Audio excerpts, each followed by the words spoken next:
Pagi kelas 8 kita sampai di bab 9. Jangan lupa berdoa ya. จำนวนต่อไปเป็นอะไรครับ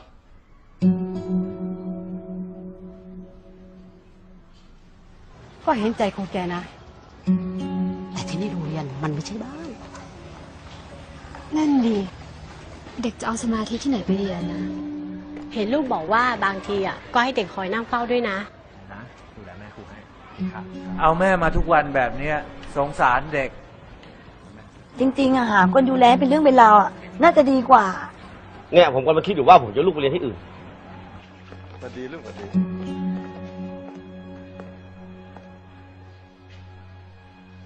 ครูประจักษ์ผมขอคุยด้วยหน่อย ครับ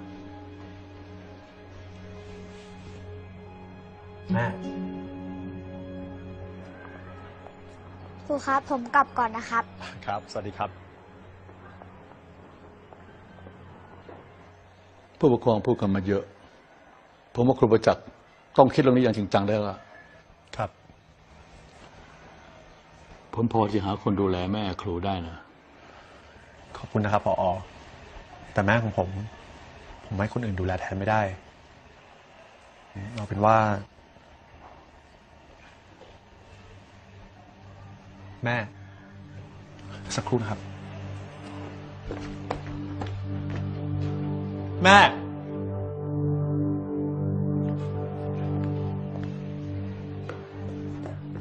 แม่ แม่ แม่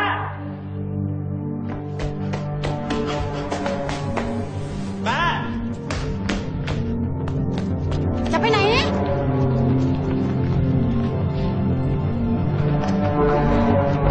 แม่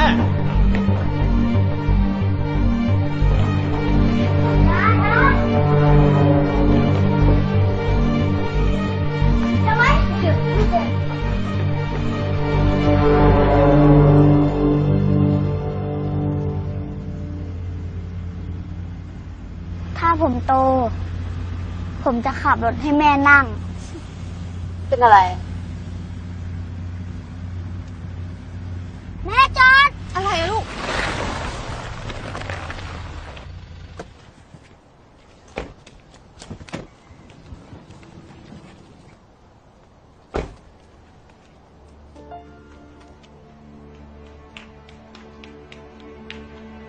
ยาย จะไปไหนครับ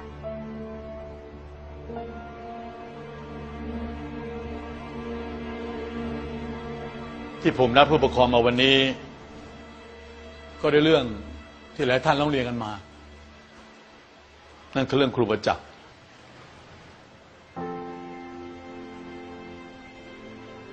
แม่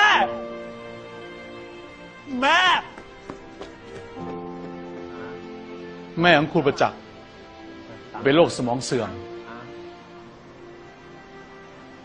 และการที่แกพาแม่มาโรงเรียนด้วย ก็อาจจะสร้างความลำบากใจให้กับหลายๆท่าน ครูประจักษ์บอกผมว่า แกมีแม่อยู่คนเดียว และแม่แกก็มีแกคนเดียว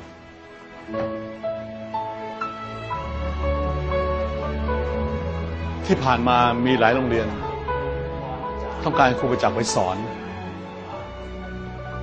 แต่แกก็ปฏิเสธเพราะอยากอยู่ใกล้แม่ ครูประจักษ์มักพูดเสมอว่า แม่คือผู้ให้ชีวิต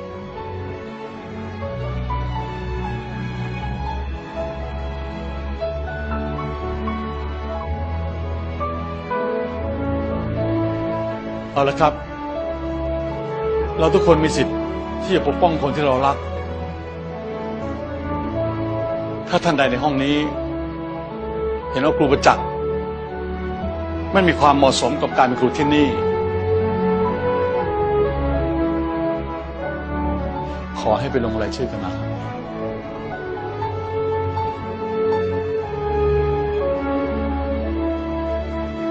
แม่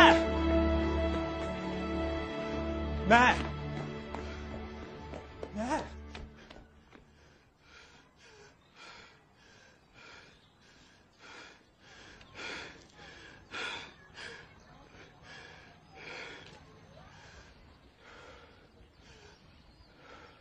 ไม่ไปโรงเรียนหรอ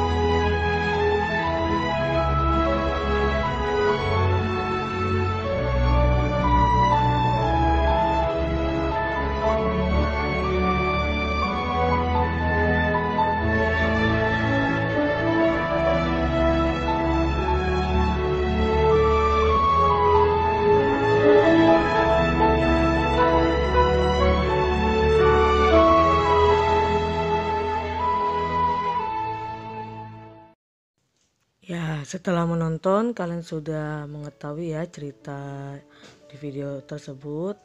Nah, kita akan lanjutkan ke bab 9. Pada bab 9 kita akan membahas mengenai buku fiksi dan buku non-fiksi. Informasi adalah bagian penting dari sebuah buku. Buku dapat dikatakan baik jika informasi yang terdapat di dalamnya dapat tersampaikan kepada pembaca dengan baik. Nah, biasanya informasi berupa buku fiksi dan non-fiksi adalah tidak ada perbedaannya ya kalau kita ingin menggali informasi di dalamnya. Kita bisa lihat bagaimana cara yang harus kita lakukan agar bisa menggali informasi dari buku fiksi dan non-fiksi. Yang pertama, kita baca judul dengan baik, lalu golongkan jenis buku yang sedang dibaca, kemudian baca buku dengan cermat dan pahami setiap kalimatnya. Tuliskan kata-kata yang sulit dimengerti dan carilah artinya pada kamus. Lalu buatlah peta pikiran dari setiap bab yang terdapat dalam buku. Buatlah sinopsis atau ringkasan dari buku yang sudah dibaca tadi menggunakan bahasa kalian sendiri. Yang terakhir, jika masih belum memahami informasi yang terdapat dalam buku tersebut, ulang kembali membacanya. Nah, inilah langkah-langkah yang harus kita lakukan untuk buku fiksi dan non-fiksi. Sebelum lanjut ke materi berikutnya, kalian harus bisa membedakan atau mengerti apakah buku fiksi dan buku non-fiksi. Buku fiksi itu adalah buku yang berdasarkan tidak pada kenyataan, ya, seperti contohnya novel, kumpulan puisi, kumpulan cerpen, analogi puisi, analogi cerpen, dan kumpulan drama. Kemudian buku fiksi biasanya berupa imajinasi dari si penulis, ya. Lalu sedangkan buku non-fiksi adalah buku yang berdasarkan kenyataan, fakta, realita, atau hal-hal yang benar-benar terjadi. Jadi buku non-fiksi bisa dikatakan adalah karya penulis yang di dalamnya terdapat sesuatu yang nyata.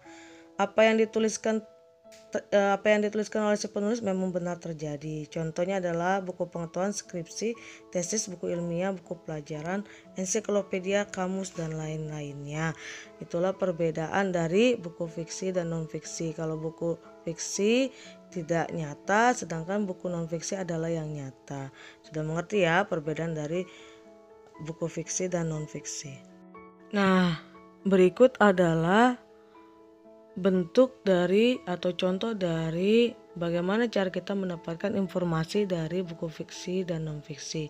Perhatikan baik-baik, kita harus mencari identitas bukunya, lalu kita harus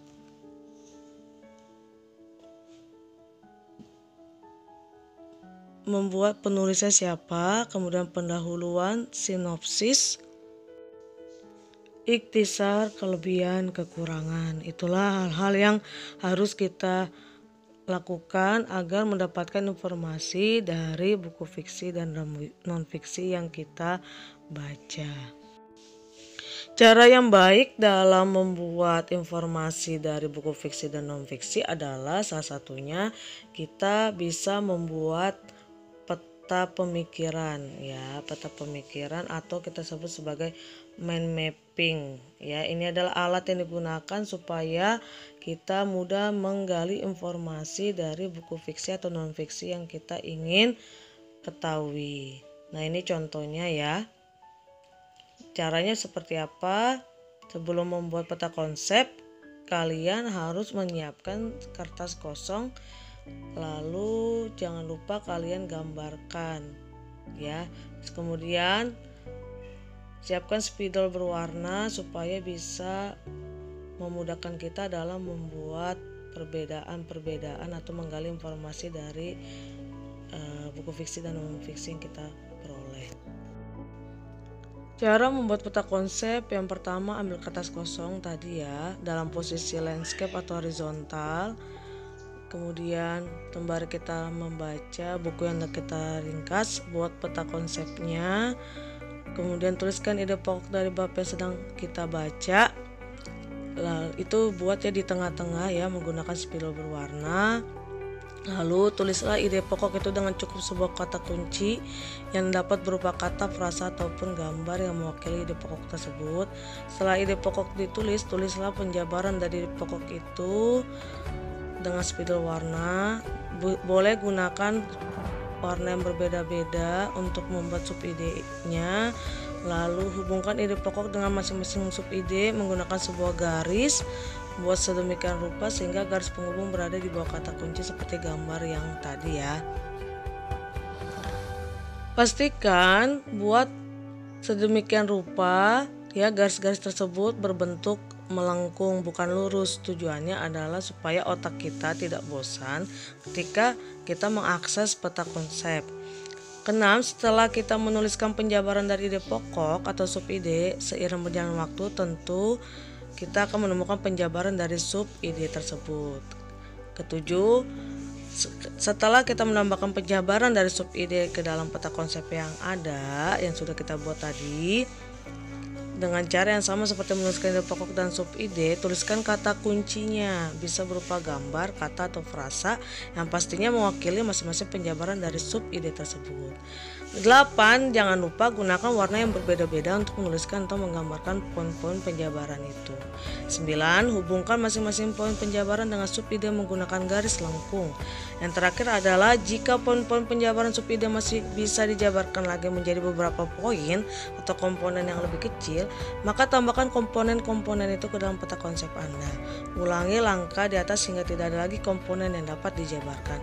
Itulah cara membuat peta pemikiran atau peta konsep, atau dalam bahasa Inggris disebut sebagai mind mapping.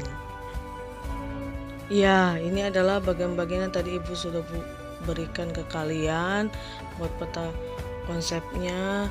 Kemudian jangan lupa kata kuncinya, harus ada gambarnya, harus ada warna, dan pastinya harus ada garis. Inilah elemen-elemen penting dalam membuat sebuah peta konsep.